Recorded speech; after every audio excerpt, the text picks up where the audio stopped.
Indoor training can be a little uninspiring, but that needn't be the case. To prevent you from finding every available excuse, we have listed our top tricks to make turbo training fun.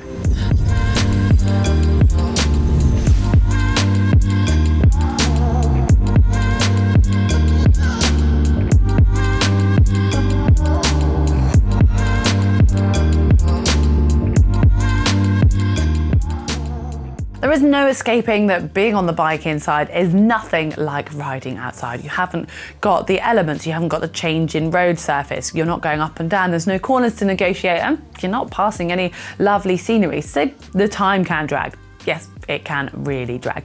But you don't need to approach it like you would an outdoor ride, because when you're going outside, you're less likely to head out if it's going to be less than an hour. It just seems futile by getting your bike out, getting all your kit on. It's not going to be worth it. But for riding less than an hour indoors, you can still certainly get bang for your buck. So it's about how you approach your indoor training, going with a structure. And one of the best bits of being indoors on the turbo, you don't have to stop at traffic lights or get annoyed with traffic or go around any issues. You can ride at the pace that you want to ride. And there's some theories out there that about 60 minutes on the turbo is equivalent to 90 minutes outside. So you're saving time whilst doing it.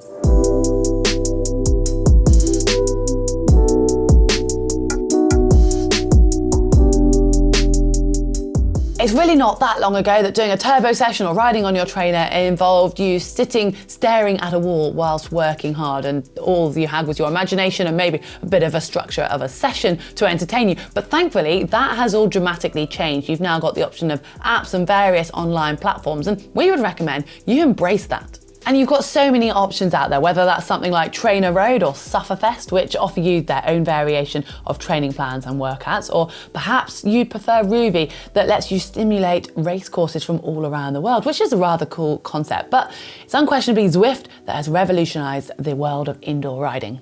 The virtual environments or worlds within the game offer a real-world alternative to immerse yourself in, and you can do this alongside an online community from all over the world. You can simply choose to just ride with whoever you want in the community, or you can enter one of Zwift's many races, or alternatively, choose their vast library of structured workouts. It really is a lot of fun, and before you know it, your workout time has flown by. We recommend trying it and see.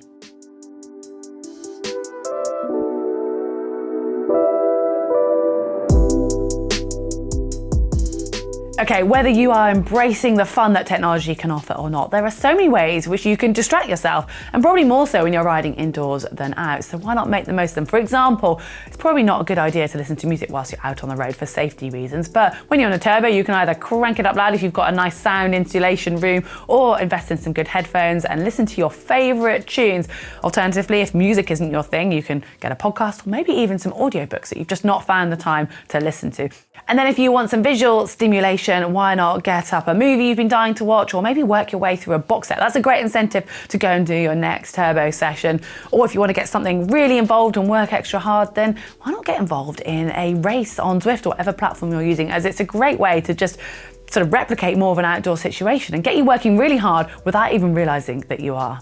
Alternatively, you might want some visual stimulation, and you could simply just put the television on, watch a movie, or work through a box set which you've been putting off. And it's a great way to get that incentive to get back on the turbo again.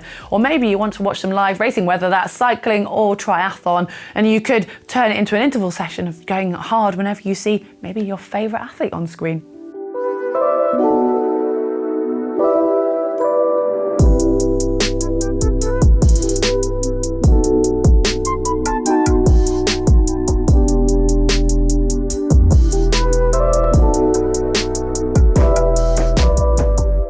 Actually, riding indoors can give you an opportunity to up your skills. It isn't just about hours of pedaling in the saddle. There are other options out there too. You just have to think outside the box. For example, you could have a go at some rollers. Though I'm afraid I'm not demonstrating that today, but rollers are brilliant for giving you that real world feel as though you're riding outside. You're going to have to concentrate on your pedal stroke, the whole 360 degrees of your pedal stroke. And also, to stating the obvious, it's going to be working on your riding balance. Secondly, you can incorporate various drills into your workout. Single leg drills are a big favourite of ours, and much like the rollers, they are a great way to think about the full pedalling stroke rather than the trap of simply pushing and pulling on the pedal. So it's fun to be able to do these safely without worrying about wobbling all over the road outside.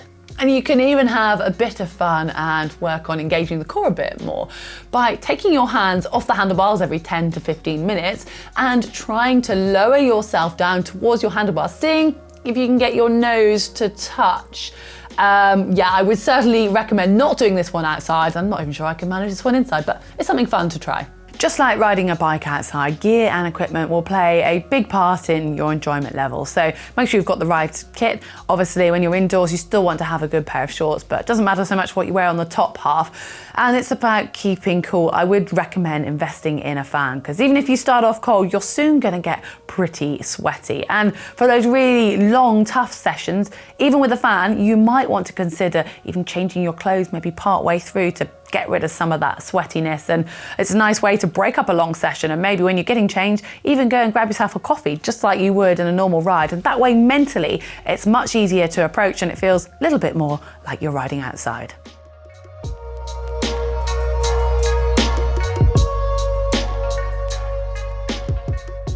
All right, well, hopefully those ideas can help you spice up your indoor training. And if you've got any great tips or anything that works for you, please share it with us in the community. You can do that in the comments section below. Give us a like as well if you've enjoyed it. Remember, you can follow us on our social media channels and you can subscribe here on YouTube.